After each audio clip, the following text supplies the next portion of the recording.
用朴素的茶具还原真实的茶品。大家好，我是真茶君普文。前段时间普文的重点都是放在普洱茶生茶的那一部分，给大家来了一个重点的输出和普及，怎么样去判断一个普洱茶的做工好坏，怎么样去判断一个普洱茶的好坏。我们今天的重点就是转到红茶这一部分。我相信大家都很好奇，价值500元的是长什么样，价值1万元的又是长什么样？红茶为什么可以有价值1万元，也可以价值有500元？其实茶没有明确的定义和衡量标准，这个茶是值多少钱？眼前有2款茶，那我们来近距离的看一下，让大家评判一下哪一款茶值500元，哪一款茶值1万元。大家看一下这2款茶，猜想一下。我相信很多茶友都知道哪款茶值1万元，哪款茶值500元。左边这一款茶它价值1万元，这款茶只价值500元，我相信大家都能相信，大家都知道叫大金针。为什么它只值这个价值？然后为什么这款茶它值1万元都有人相信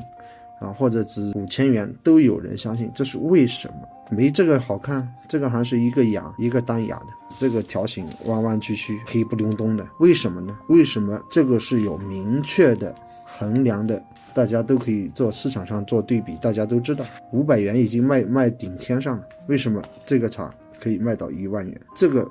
中间的区别在于哪里？首先普文从条形上给大家讲述一点，茶的哪一类茶它的价格会呈现标准化趋势发展。这个大金针它是一个针，它很明确的原料等级就是1雅，然后它又是一个直条形的，这存在了一个什么情况呢？因为它这个茶是标准化生产，像这个茶为什么能卖到1万块钱？普文为大家分析了几点原因。第一个，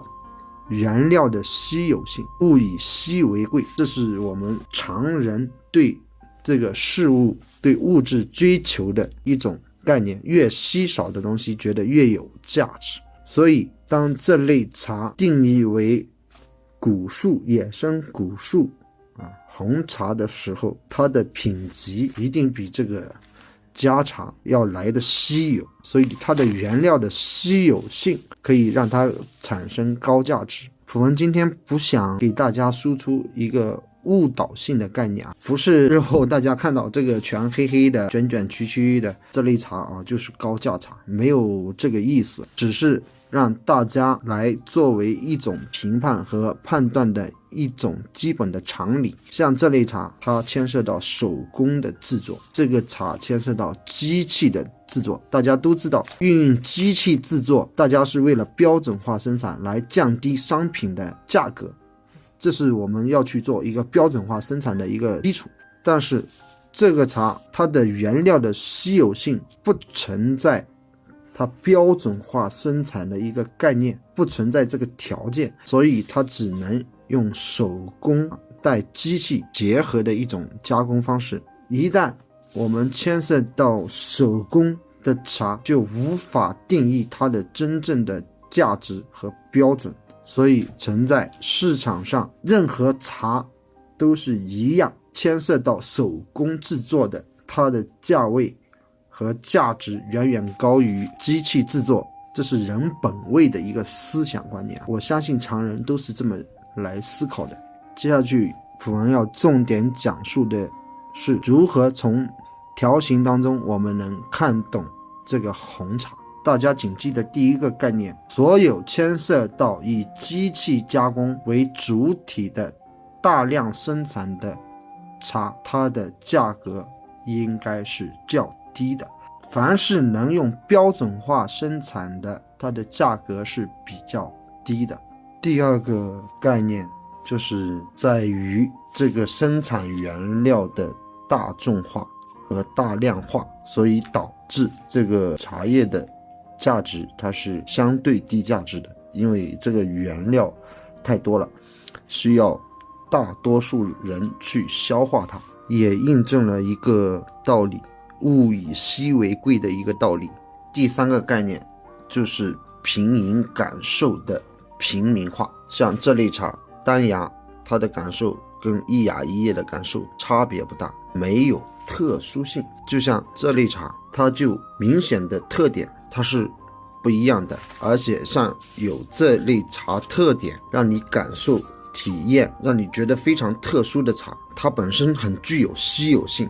所以它的价值你再怎么生产它就这么多量，像这个不断的栽种，不断的加大量可以生产，所以它的商品饱和度就高了。供销饱和的状态下，这个商品的价值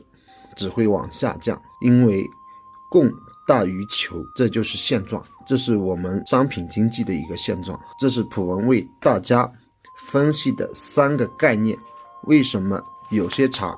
它是高价格的，能够高价格的，有些茶它只能是标准化比较低的一个价格，这就是不同产品同样是红茶，它的价格就是不一样。这是普文在制作的这么几年当中摸索出来的一个经验，也是对于这个红茶作为评判的依据。喜欢普文视频的朋友可以关注普文。今天普文主要为大家输出为什么这个茶能值1万块钱，为什么这个茶只值500块钱，从中蕴含的一个道理。好，谢谢大家，我们下一期节目见。